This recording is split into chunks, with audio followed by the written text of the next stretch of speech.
दो बड़ी और अहम खबरें निकलकर सामने ये आई हैं कि अमेरिका ने इजराइल की एक ऑफर ठुकरा दी है। इजराइल अमेरिका के सदर जो बाइडेन के ऊपर प्रेशर बना रहा था कि वो ईरान के न्यूक्लियर साइट्स के ऊपर अटैक करें, जो कि अमेरिका के सेक्रेटरी स्टेट ने आज खुलकर ऐलान किया है कि वो ईरान के साथ न्यूक्लियर डील साइन करेंगे और ईरान को किसी तरीके से किसी किस्म का कोई थ्रेट अमेरिका नहीं देगा। आपको ये बता दें कि इजराइल लगातार ये कह रहा था कि अमेरिका ईरान के न्यूक्लियर साइट्स पर अटैक करने के लिए हमें मदद फराहम करे ताकि हम अटैक कर दें। ईरान के न्यूक्लियर वेपन्स को लेकर आजकल पूरी दुनिया में बड़ा तहलका मचा हुआ है। दूसरे नंबर पर आपको ये बता दें कि इजराइल के डिफेंस मिनिस्टर जिसका नाम बेनी गेंट्स है, उसने आज इजराइल के स्ट्रेटेजिक पॉइंट जिसमें लॉन्ग रेंज अटैक हेडक्वार्टर का दौरा किया है, जिसके बाद ईरान के ऊपर हमला करने की जो पॉसिबिलिटी है इजराइल की जानिब से वो मजीद बढ़ गई है। मामलात हैं क्या,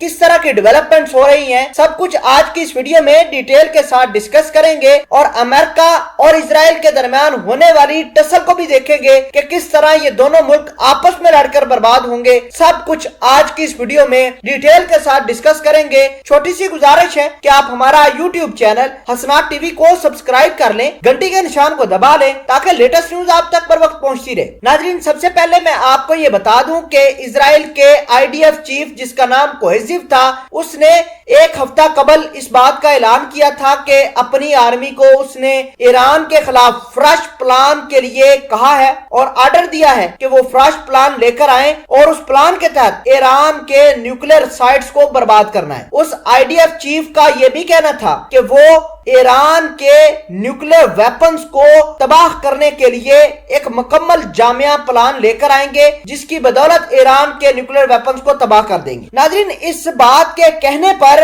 इजराइल के जो डिफेंस मिनिस्टर जिसका नाम बेनी गेंट्स है, उसने अपने आईडीएफ चीफ को यह कहा था कि तुमने ये बात दुनिया को बताकर गलत कहा, लेकिन बाद में दोनों के दरमियान मामला सेटल हुए और आज इजराइल के आईडीएफ चीफ ने अपने डिफेंस मिनिस्टर बेनी गेंट्स को अपने लॉन्ग रेंज अटैक हेडक्वार्टर के अंदर इनवाइट किया था और डेप्थ कॉर्प्स के बारे में आगाह किया था। नाजरीन ग्रामी, अब सवाल ये पैदा होता है कि ये डेप्थ कॉर्प्स है क्या और लॉन्ग रेंज अटैक हेडक्वार्टर क्या है। तो बेसिकली अगर बात करें इजराइल की, तो इजराइल ने 2020 के अंदर एक कॉर्प्स बनाई थी, एक यूनिट बनाया था जिसको डेप्थ कॉर्प्स का नाम दिया गया था। इसका मकसद ये है कि इजराइल के बॉर्डर के बाहर जितने भी इजराइल के फाइटर जेट अटैक करते हैं, मतलब ईरान के ऊपर जो अटैक हुए थे 2020 के अंदर और सीरिया के अंदर जो आजकल इजरायली एयरफोर्स अटैक कर रही है, लेबनान के ऊपर अटैक कर रही है, तो सारे के सारे जो है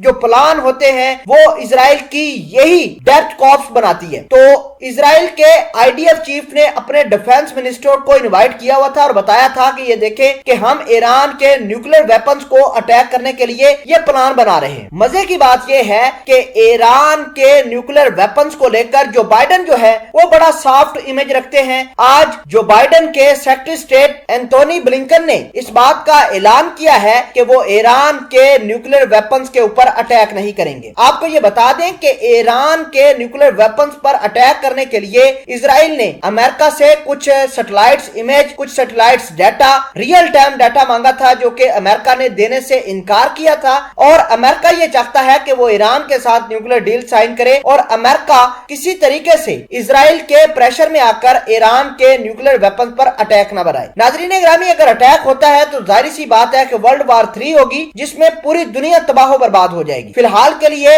आपको ये बता दें कि ईरान के न्यूक्लियर वेपन्स को लेकर इजराइल के डिफेंस मिनिस्टर अमेरिका के सदर जो बाइडेन से मिलने के लिए अगले हफ्ते जा रहे हैं और अपनी डिमांड्स जो बाइडेन को देंगे। अगर जो बाइडेन इन डिमांड्स को पूरी करता है तो भी ठीक, वरना इजराइल यूनिलैटरली ईरान के ऊपर अटैक कर देगा।